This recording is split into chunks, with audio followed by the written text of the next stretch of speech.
అమరావతి కేంద్రంగా 2027లో జాతీయ స్థాయి పోటీలను నిర్వహించేందుకు చర్యలు తీసుకుంటున్నామని రాష్ట్ర క్రీడా శాఖ మంత్రి మండిపల్లి రాంప్రసాద్ రెడ్డి తెలిపారు. విజయవాడలో ఆయన క్రీడా యాప్ను ప్రారంభించారు. రాష్ట్ర ప్రభుత్వం క్రీడాకారులకు అన్ని విధాలుగా అండగా నిలబడుతుందని వెల్లడించారు.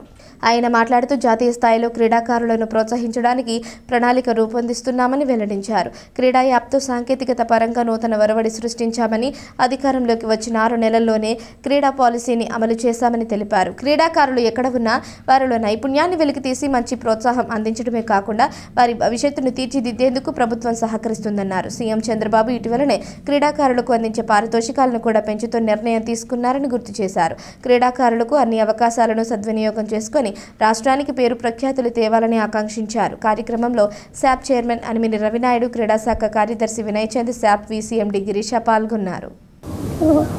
మనము ఇంత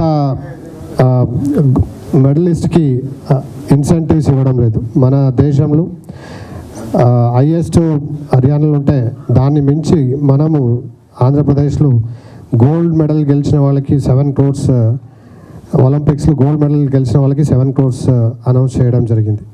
ఇది ఒకటే కాదు, చాలా వరకు అన్ని రకాల ఇష్యూస్ ఏమైనా అవన్నీ కూడా అడ్రస్ చేయడం జరిగింది. ఈరోజు వాళ్ళకి ఒక డైరెక్ట్ రిక్రూట్మెంట్ పాలసీ కూడా తీసుకురావడం జరుగుతూ ఉంది. స్పోర్ట్స్లో ఇన్వాల్వ్ అయిన ప్రతి ఒక్క స్టేక్ హోల్డర్స్ని కూడా ఈ పాలసీలో ఇన్వాల్వ్ చేయడం జరిగింది. దీంట్లో ఈ పాలసీలో ఒక ముఖ్యమైన అంశం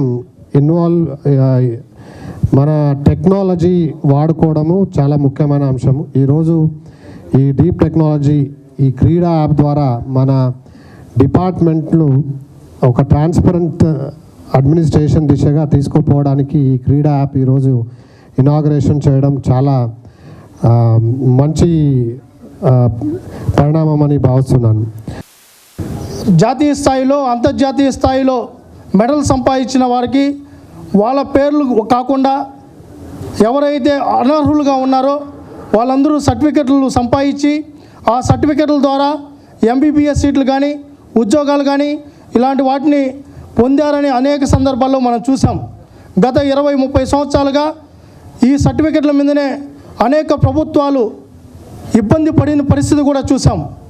వాటన్నిటిని చెక్ పెట్టాలని రాష్ట్ర ముఖ్యమంత్రి వర్యులు నారా చంద్రబాబు నాయుడు గారు కానీ, అదేవిధంగా క్రీడా శాఖ మంత్రి రాంప్రసాద్ రెడ్డి గారు కానీ, మా శాఖకు సంబంధించిన సెక్రటరీ గారు, ఎండీ గారు ఒక టీం లాగా ఏర్పడి ఈ ఫేక్ సర్టిఫికెట్లకు చెక్ పెట్టాలి, క్రీడాకారులకు న్యాయం జరగాలి, అర్హులకు న్యాయం జరగాలి, అర్హులకు పెద్దపీట వేయాలనే ఉద్దేశంతో ఒక సమర్థవంతమైన క్రీడా యాప్ని ఈరోజు తీసుకొని రావడం జరుగుతుంది.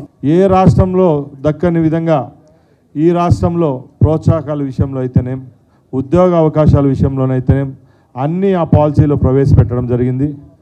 అలాగే రేపు రాబోయే కాలంలో రాష్ట్రంలో జాతీయ స్థాయిలో క్రీడలను ఎలా ప్రోత్సహించాలా, అమరావతి కేంద్రంగా 2027లో ఒక అమరావతిలోనే నేషనల్ గేమ్స్ జరిపించే విధంగా కూడా చర్యలు తీసుకుంటామని చెప్పి చంద్రబాబు నాయుడు గారు చెప్తున్నారు.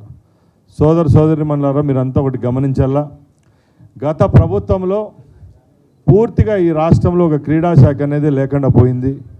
ఎన్నో అవమానాలు భరించిన క్రీడాకారులు అయితేనేం, అసోసియేషన్స్కి అయితేనేం, కోచెస్ అయితేనేం, క్రీడల్లో ఉండే రంగాలందరికీ 5 సంవత్సరాలు కన్నీళ్ళే మిగిలిస్తే వచ్చిన 6 నెలల్లోనే క్రీడా పాలసీ అయితేనేం ఈరోజు క్రీడా యాప్ను కూడా శాప్ తరఫున తీసుకొని రావడం జరిగింది. గ్రామీణ స్థాయిలో ఎలిమెంటరీ పాఠశాల విద్యార్థులు కాడి నుంచి పైన స్థాయిలో నేషనల్ గేమ్స్ ఆడే వాళ్లకు అందరికీ మంచి రోజులు ఉన్నాయని సభాముఖంగా తెలియజేసుకుంటున్నా. ఫేక్ సర్టిఫికెట్ అనేది ఒక పెనుభూతం. ఎందరో వందలాది వేలాది మంది క్రీడాకారులకు గత 20-30 సంవత్సరాలుగా ఈ ఫేక్ సర్టిఫికెట్ అనే భూతంతో చాలామంది జీవితాలు నాశనమైనాయి. ఈ అన్నిటికీ చెక్ పెట్టే విధంగానే మొట్టమొదటిగా ఈ యాప్ ద్వారా మీ అందరికి మేలు జరుగుతుందని మేము తెలియజేసుకుంటున్నా.